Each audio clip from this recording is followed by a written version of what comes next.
శ్రీ గాయత్రి సేవా సమితి వారు ఖమ్మంలో ఎన్ఎస్పి రామాలయంలో శ్రీ శ్రీ శ్రీ విధుశేఖర భారత స్వామి వారు శివానంద లహరి పుస్తక ఆవిష్కరణ జరిగింది. ఈ కార్యక్రమానికి నీలకొండపల్లి మండల శ్రీ బాల పరివారం book of the record Sri Gandikota Venkatalakshmi, Gandikota Lalitha మరియు శిష్య బృందానికి శివానంద లహరి పుస్తకాలు అందించడం జరిగినది. ఈ పూజా కార్యక్రమానికి నీలకొండపల్లి మండల శ్రీ బాల పరివారం గ్రూప్ సభ్యులు నకిరికంటి శ్రీదేవి, కొత్త శారద, దేవరశెట్టి శ్రవంతి, నకిరికంటి శ్రీరూప, రంగు దివ్య పాల్గొని పూజా కార్యక్రమం ఘనంగా నిర్వహించారు. ఈ కార్యక్రమానికి నీలకొండపల్లి మండల భక్తులు శ్రీహరి, శ్రీనివాసరావు మరియు పాల్గొని కార్యక్రమం చేసినారు.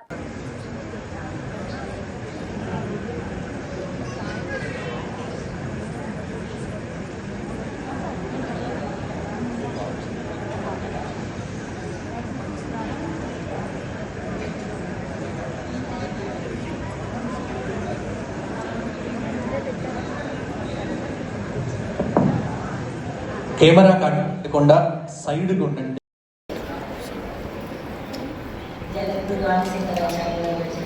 సౌందర్యాలకి బాల పరివారం తరఫున పారాయణం చేస్తాము. నేలపల్లి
ఎందుకంటే ఈ మనుష్య జన్మ ఒక్కటి మాత్రమే ఎటువంటిది అని అంటే ఇక్కడ ఇంకా విశేషమైనటువంటి ధర్మముల్ని ఆచరించి మనం ఉన్నటువంటి స్థితి కంటే ఇంకా ఉత్కృష్టమైనటువంటి స్థితిని పొందడానికి కావలసినటువంటి ఏకైక అవకాశం అది మనుష్య జన్మలో మాత్రమే ఉన్నది. వేరే ఏ ప్రాణి జన్మలో కానీ జంతువుల జన్మ మనకు వచ్చినా కూడా ఆ శరీరాలు మనకు వచ్చినప్పుడు ఆ జంతువుల శరీరం అనేది ఏదైతే ఉందో అది కేవలం చేసినటువంటి కర్మని అనుభవించడానికి మాత్రమే, కొత్తగా ఇంకే కర్మని చేసేటటువంటి అవకాశం అక్కడ ఉండదు. మళ్ళీ ఏమైనా ఆ శరీరం ప్రాణి శరీరం వచ్చినప్పుడు మళ్ళీ ఏదైనా మనం కర్మని చెయ్యాలి అని అంటే ఆ శరీరంలో అనుభవించవలసినటువంటి దాన్నంతా అనుభవించి ఆ శరీరాన్ని త్యజించి మళ్ళీ మనిషిగా జన్మించినప్పుడు మాత్రమే కర్మల్ని ఆచరించేటటువంటి శక్తి, అవకాశం మనిషికి లభిస్తుంది. కాబట్టి అటువంటి దుర్లభమైన ఈ మనుష్య జన్మ అనేది మనకి లభించినప్పుడు దీన్ని సార్థకపరుచుకోవాలి అనేటటువంటి విషయాన్ని శంకరులు మనకి విశేషంగా తెలియజేశారు. ఎన్నో చోట్ల ఎన్నో రకాలుగా ఈ విషయాన్ని శంకర భగవత్పాదాచార్యుల వారు మనకి తెలియజేశారు.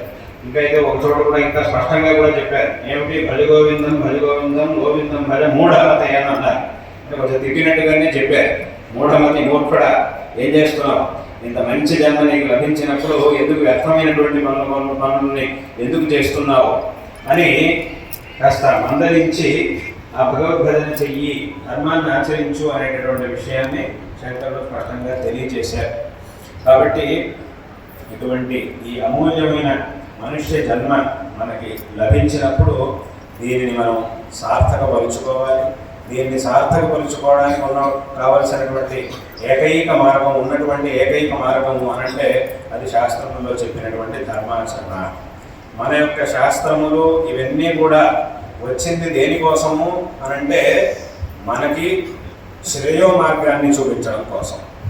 ఈ ఉన్నటువంటి దుఃఖమయమైనటువంటి అడుగడుగున క్షణక్షణము ఎన్నో విధమైనటువంటి దుఃఖములతో, రకరకాల దుఃఖములతో కూడినటువంటి ఈ సంసారం నుంచి మనల్ని దాటించి మనం శాశ్వతమైనటువంటి సుఖాన్ని, శ్రేయస్సుని పొందడానికి కావాల్సినటువంటి ఆ మార్గాన్నే మన ధర్మం మనకి చూపిస్తూ ఉన్నది. అంటే అందరూ కూడా ఏ మోక్షాన్ని అయితే కూడా దుఃఖం అనేది మనల్ని స్పృశించదో, మనకి రాదో, అటువంటి దుఃఖ నివృత్తిని ఆత్యంతిక దుఃఖ నివృత్తి అని అంటారు.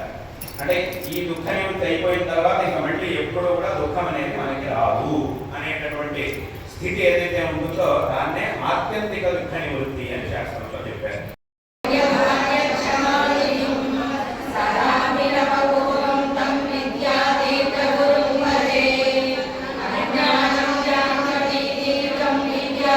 Come